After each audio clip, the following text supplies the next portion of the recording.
అందరికీ నమస్కారం. శ్రీనివాస్ చెప్పే కథలకు మీ అందరికీ స్వాగతం. ఇప్పుడు మనం వినబోయే కథ సరైన నిర్ణయం. రచన యశోద కైలాస్ పులిగుర్త గారు. మరి కథలోకి వెళ్దామా? పాస్పోర్ట్ రెన్యువల్ చేయించుకోవాలని రీజనల్ పాస్పోర్ట్ ఆఫీస్కి వెళ్ళిన వైజయంతి అక్కడ కౌంటర్లో కూర్చుని దరఖాస్తులను పరిశీలిస్తున్న ఒక అమ్మాయి వైపు పరీక్షగా చూసింది. హేమంతి కదూ అనుకుంది 10 సార్లు. తన వంతు వచ్చినప్పుడు ఏదో సందేహం వచ్చి ఆ అమ్మాయి తలెత్తి ఏదో ప్రశ్నించబోతూ వైజయంతి ముఖం చూసి అలా ఉండిపోయింది. క్షణంలో తేరుకుంటూ వైజయంతి నుంచి దరఖాస్తుతో పాటు కావలసిన డాక్యుమెంట్స్ అందుకుని, కొంచెంసేపు వెయిట్ చేయండి మేడం, మీకు టోకెన్ నెంబర్ వస్తుంది అంటూ తన పనిలో నిమగ్నం అయిపోయింది. ఓ గంట తర్వాత వైజయంతి తన పని పూర్తి చేసుకుని బయలుదేరుతూ ఉంటే, అత్తయ్య అంటూ వెనక నుంచి పిలుపు వినిపిస్తే మెరుపుల వెనక్కి తిరిగి చూసింది హేమంతి. కాఫీ త్రాగుతూ మాట్లాడుకుందాం, ఒక 10 నిమిషాలు బ్రేక్ తీసుకుని వచ్చాను, మిమ్మల్ని ఇబ్బంది పెడుతున్నందుకు క్షమించండి అంటూ ఆ కాంపౌండ్లో ఉన్న కాఫీ షాప్కి తీసుకెళ్లి 2 కాఫీలకు ఆర్డర్ ఇచ్చింది. ఇద్దరు టేబుల్కి ఎదురెదురుగా కూర్చున్నారు. చెప్పండి అత్తయ్య, ఎలా ఉన్నారు? దాదాపు 6 సంవత్సరాలు అయిపోయింది కదూ అంటూ దీర్ఘంగా నిట్టూర్చింది హేమంతి. ఈ అమ్మాయిని ఇలా ఇక్కడ తారసపడుతుందని తను ఊహించలేదు. అప్పట్లో ఓ ప్రైవేట్ బ్యాంకులో పనిచేసే హేమంతి ఇప్పుడు పాస్పోర్ట్ ఆఫీసులో పనిచేస్తోంది. అంటే జాబ్ మారిందా? యాదృచ్ఛికం అంటే ఇదేనేమో. అసలు తను హేమంతిని జీవితంలో మళ్ళీ కలుస్తానని అనుకోలేదు. బంధాలు శాశ్వతంగా తెగిపోయిన తర్వాత ఈ కలయికలకు అర్థం ఉందా? తను నో అని చెప్పే అవకాశం లేక ఇలా ఇరుక్కుపోవాల్సి వచ్చింది. అయినా తమను కాదనే శాశ్వతంగా వెళ్ళిపోయిన ఆమెకి ఉండాలి గిల్టీనెస్. సిగ్గు లేకుండా తను వెళ్ళిపోతుంటే పిలిచి మరీ మాట్లాడుతుందా? అత్తయ్య, ఏం ఆలోచిస్తున్నారు? కాఫీ చల్లారిపోతుంది, తాగండి. ఆమె మాటల్లో ఎంతటి ఆత్మీయత! అప్పటికీ ఇప్పటికీ అదే మార్ధవం ఆ గొంతులో. ఎందుకో గతం గుర్తొచ్చి కాఫీ కాలకూట విషంలా అనిపించింది. ఆమె సమక్షంలో ఒక్క క్షణం కూడా ఉండలేని అసహనం. ఉంటాను Hemanthi, thanks for your coffee అంటూ అక్కడి నుంచి వడివడిగా కదిలి వెళ్ళిపోతున్న వైజయంతి వైపు అలా కొన్ని క్షణాలు చూసిన ఆమె కళ్ళల్లో సన్నటి కన్నీటి తెర. 2 రోజుల తర్వాత అమెరికా నుంచి వంశీ ఫోన్. అమ్మా, నీ పాస్పోర్ట్ పని అయిందా? అయిపోయిందిరా, నిన్న పోలీస్ వెరిఫికేషన్ కూడా అయిపోయింది, మరో 2-3 రోజుల్లో పోస్ట్లో వచ్చేస్తుంది. ఏమిటి గొంతు అలా డల్గా ఉంది, ఆరోగ్యం బాగుందా అన్నాడు. మమతలకు హేమంత్ని చూసినప్పటి నుంచి తన మనసు బాగుండట్లేదు. వంశీకి ఆ సంగతి చెప్పాలనిపించలేదు. తనే ఇంతలా బాధపడుతుంటే వాడికి మానిపోతున్న గాయాన్ని తిరిగి రేపటం ఎందుకు? బాగానే ఉన్నాను అంటూ సమాధానం ఇచ్చింది. సరే జాగ్రత్తమ్మా, పాస్పోర్ట్ రాగానే మెసేజ్ చెయ్యి, టికెట్ బుక్ చేస్తాను. ఇదిగో చూడు వంశీ, మరీ దగ్గరలోకో నీకు ఒకసారి డాక్టర్ దగ్గరికి వెళ్ళి చూపించుకోవాలి. అన్ని టెస్టులు చేయించుకోమంటే చేయించుకోవాలి కదా. సరేలే, ఒక 1 నెల రోజుల వ్యవధిలో కొంటాను. శిఖరకు డెలివరీకి ఇంకా టైం ఉంది కదా, బాయ్ అమ్మా అంటూ ఫోన్ పెట్టేశాడు. గతం కళ్ళ ముందు కదలాడుతుంటే నిస్సత్తువుగా సోఫాలో వాలిపోయింది వైజయంతి. ఒక్కగానొక్క కొడుకు తమకి. తనది భర్తది ప్రేమ వివాహం. ఇద్దరు గవర్నమెంట్ పీజీ కాలేజీలో లెక్చరర్లు. తను భర్త సుకుమార్ మ్యాథ్స్ లెక్చరర్ అయితే తను ఫిజిక్స్ టీచ్ చేసేది. ఆనందంగా సాగిపోతున్న తమ అనురాగ దాంపత్యానికి చిహ్నంగా వంశీ పుట్టాడు. అత్తగారు మామగారికి కూడా సుకుమార్ ఒక్కడే. మామగారు పోయారు, అత్తగారు తమతోటే ఉండేవారు. తను కాలేజీకి వెళ్ళిపోతే వంశీ సంరక్షణ బాధ్యత అంతా ఆవిడదే. వంశీ పెరిగి పెద్దవాడవుతున్నాడు. చాలా బ్రిలియంట్ స్టూడెంట్.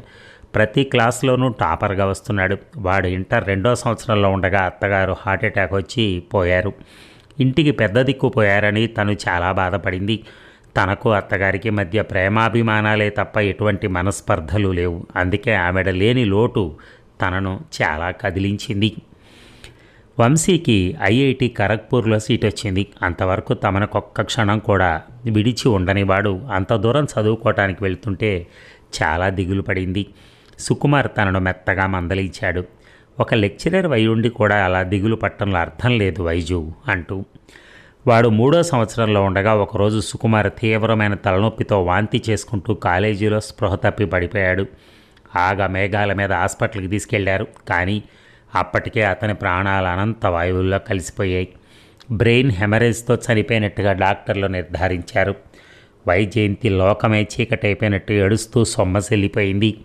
ఆ రోజు ఉదయం ఇద్దరూ కలిసి టిఫిన్ చేస్తున్నప్పుడు సుకుమార్ తనను జోకులతో నవ్వించాడు. ఎప్పుడూ ఆరోగ్యంగా నవ్వుతూ కనిపించే తన భర్త ఇంకా తనకు కనపడడు అన్న వేదనతో అల్లాడిపోయింది. వంశీ కూడా డీలా పడిపోయాడు. వంశీ కోసం తను ధైర్యం తెచ్చుకుని జీవనం సాగించేది. ఖరగ్పూర్లో చదువు పూర్తి చేసిన తర్వాత పై చదువులకు యుఎస్ వెళ్తావా అంటే లేదు, ఇక్కడే ఐఐఎంలో చదువుతాను అన్నాడు. కలకత్తాలో సీట్ వచ్చింది.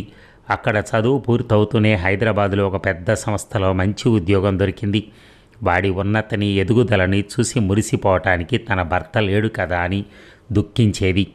కాలాన్ని నియంత్రించే శక్తి ఎవరికీ లేదు. ఆఫీస్ పని మీద అనేక దేశాలు వెళ్ళొస్తున్నాడు వంశీ. ఉద్యోగం వచ్చి అప్పుడే 5 సంవత్సరాలు అయిపోయింది. వాడికి పెళ్లి చేయాలన్న ఆలోచన రాగానే తనే అడిగింది. నీ ఇష్టమమ్మా అనేశాడు. ఎందుకో తన పెళ్లిపైన ఎక్కువగా స్పందించలేదు. మౌడీగా ఉంటున్నాడు. వర్క్ టెన్షన్ అనుకునేది. ఎవరిదో బంధువుల పెళ్లిలో హేమంతిని చూసింది. చక్కని కనుముక్కు తీరు, సహజమైన నవ్వుతో అందంగా కనిపించింది. తల్లి తండ్రి ఆమె చిన్నతనంలో చనిపోతే బాబాయి పిన్ని హేమంతి బాధ్యతను తీసుకుని పెంచి పెద్ద చేశారు.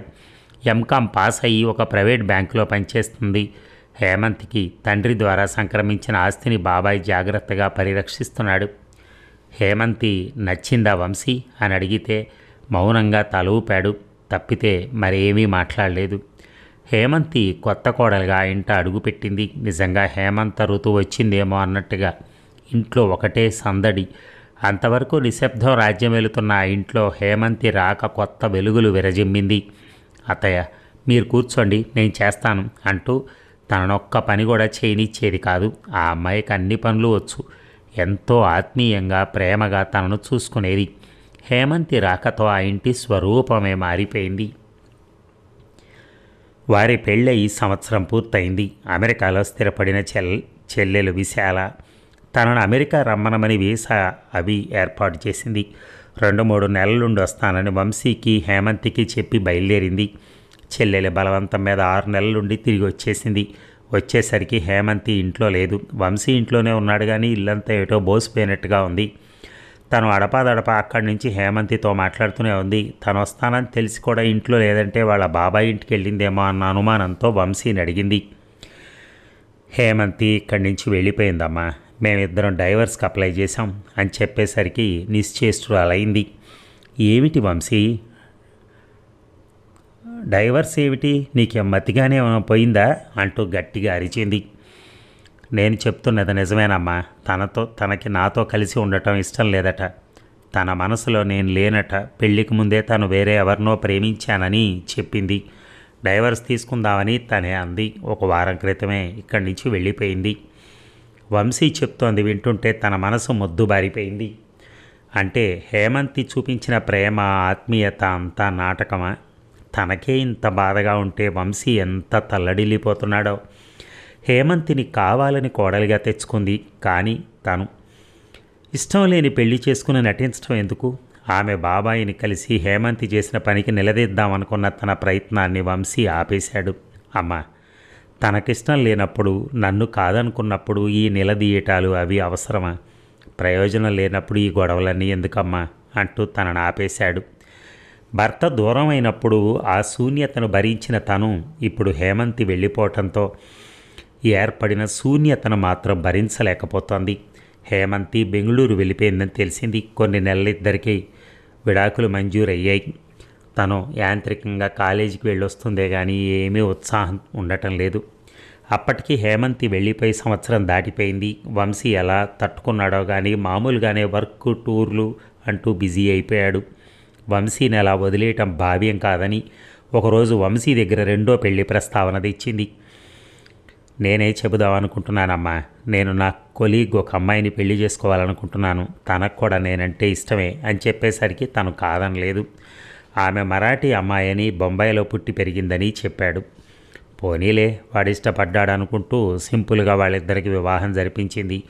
హేమంతికి శిఖరకు సహస్రం తేడా.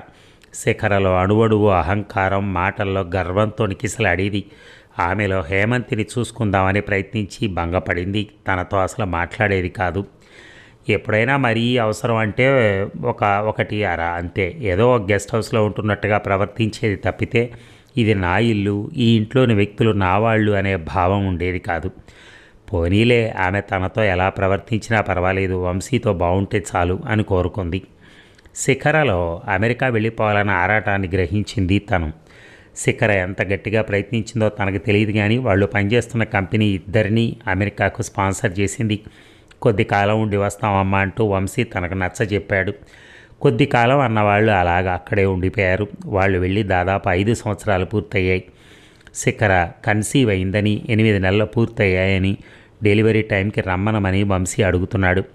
తను కూడా రిటైర్ అయ్యి 3 నెలలైంది. పెళ్ళైన 5 సంవత్సరాలకు వంశీ తండ్రి కాబోతున్నందుకు ఒకవైపు సంతోషంగా ఉన్నా, ఎప్పుడు ఫోన్ చేసినా ముక్తసరిగా మాట్లాడే శిఖర ప్రవర్తనకు తను బాధపడుతూనే ఉంది. కానీ సరిపెట్టుకుంటోంది. ఇక అమెరికా వెళ్ళే రోజు దగ్గర పట్టడంతో షాపింగ్ చేద్దామని బయలుదేరింది.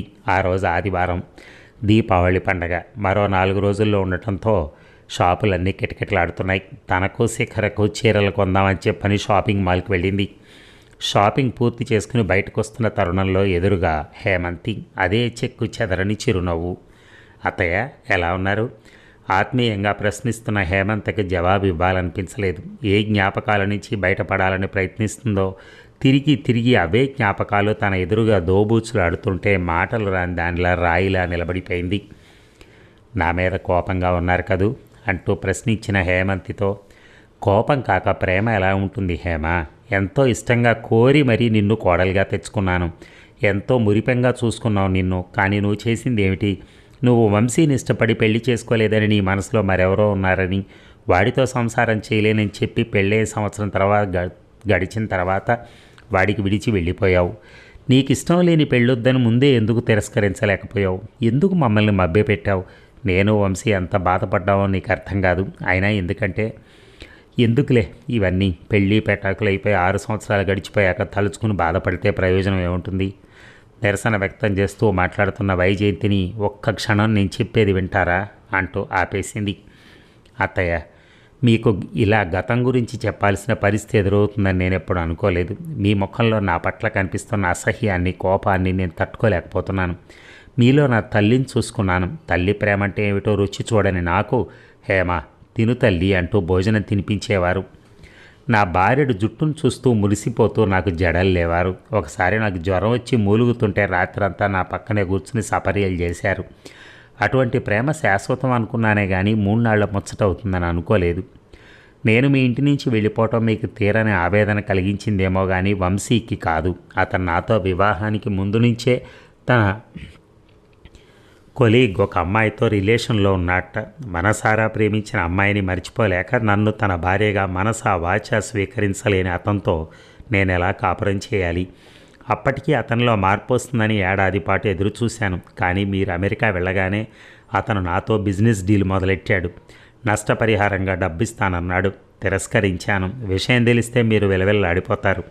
మీ అబ్బాయిని అసహించుకుంటారు. నాకు తను ద్రోహం చేశాడని కుమిలిపోతారు. మీరు బతిమాలో బామాలో వంశీకి నచ్చజెప్పి సంసారం చేయించాలని ప్రయత్నించినా నేనంటే ఇష్టం లేని అతడితో జీవితాంతం ఎలా కలిసి ఉండగలను? మీరు ప్రేమించి పెళ్లి చేసుకున్నారు. మొక్కుబడిగా సాగే సంసారాల్లో ఆనందం ఉంటుందా? చెప్పండి అత్తయ్య. అందుకే ఆ నెపం ఏదో నా మీదే వేసుకుని నేను అతని జీవితంలోంచి తొలగిపోయాను. మీ అబ్బాయికి అన్నీ తెలుసు అత్తయ్య, మీకు చెప్పలేదా? వైజయంతికి తల తిరిగిపోతోంది. వంశీ తనతో చెప్పింది వేరు. హేమంతి తనతో ఉండటం ఇష్టం లేక వెళ్ళిపోయిందన్నాడు. విడాకుల తర్వాత సంవత్సరానికి తన కొలీగ్ గంటూ శిఖరం తీసుకొచ్చి పరిచయం చేసి ఆమెను పెళ్లి చేసుకుంటానన్నాడు. హేమంతి తనకు అన్యాయం చేసిందని, తను మోసపోయానని పదే పదే అంటుండేవాడు. ఎంత అబద్ధం ఆడాడు! ఒక అమాయకురాలికి తీరని ద్రోహం చేసి ఆమె జీవితాన్ని అన్యాయం చేసినవాడా తన కడుపున పుట్టాడు.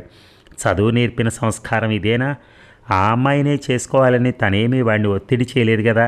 ఆ రోజే నేను నా కొలీగ్ని ప్రేమించాను, హేమంతిని చేసుకోను అని చెప్పుంటే ఇంత దారుణం జరిగేది కాదుగా. అటువంటి వెధవపై కేసు పెట్టాలి హేమంతి. కానీ ఎంత మంచి పిల్ల, ఎంత చక్కటి వ్యక్తిత్వం. నేను బాధపడతానని వాడు చేసిన తప్పులని తన మీద వేసుకుని ఇంకా తన మీద ప్రేమ చూపిస్తున్న హేమంతికి ఏమిచ్చి తను రుణం తీర్చుకుంటుంది? హిమాలయాల వంటి ఆమె వ్యక్తిత్వం ముందు తను దోషిగా నిలబడింది. హేమంతితో తనకున్న అనుబంధం సంవత్సరమే అయినా ఎన్నో మధురమైన జ్ఞాపకాలను మనసులో దాచుకుంది. ఎంతటి ప్రేమ అభిమానం చూపించేది హేమంతి. ఇప్పుడు కూడా తనతో ఏ సంబంధం లేకపోయినా అత్తయ్య అంటూ ఎంత ఆత్మీయ పలకరింపు. శిఖర తెలుగు బాగా మాట్లాడుతుంది కానీ తన ఆంటీ అని పిలుస్తుంది, అది కూడా ఎంతో అవసరపడితేనే. నీ భర్త పిల్లలు ఏం చేస్తున్నారు హేమంతి అన్న ప్రశ్నకు నేను పెళ్లి చేసుకోలేదు అత్తయ్య, పెళ్లి మీద నమ్మకం పోయింది అనేసి అక్కడి నుంచి వీడుకోలు తీసుకుంది. వైజయంతి ఏదో దృఢ నిశ్చయానికి వచ్చింది. ఆ ఆలోచన రావడంతో మనస్సు తేలికైంది. ఇక అమ్మ, రేపే నీ ప్రయాణం, అన్నీ సర్దేసుకున్నావా? పాస్పోర్టు వీసా జాగ్రత్తగా నీ హ్యాండ్ బ్యాగ్లో పెట్టుకో, ఎప్పటికప్పుడు మెసేజ్ చేస్తూ ఉండు. వంశీ, నేను యూఎస్ రావట్లేదు, ఇప్పుడే కాదు మరెప్పుడూ రాను, నాకు నీకు ఏ సంబంధం లేదు. అదేటమ్మా, జోకా? కాదు, నిజం. హేమంతి గుర్తుందా? ఒకప్పటి నీ భార్య, ఇన్నేళ్ల తర్వాత కనపడింది, అసలు విషయం తెలిసింది. నువ్వు ఇంతటి నీచుడు అని ఇప్పటిదాకా తెలియదు. ఉంటాను, బాయ్ అని ఫోన్ పెట్టేసింది. తన పాస్పోర్టు వీసా అన్నింటినీ చింపి అవతల బారేసింది. హేమంతి జీవితానికి ఒక అందమైన బాట ఏర్పరిచి ఆమెకు తగిన న్యాయం చేకూర్చే వరకు తనతోనే కలిసి ఉండాలని నిర్ణయించుకుంది.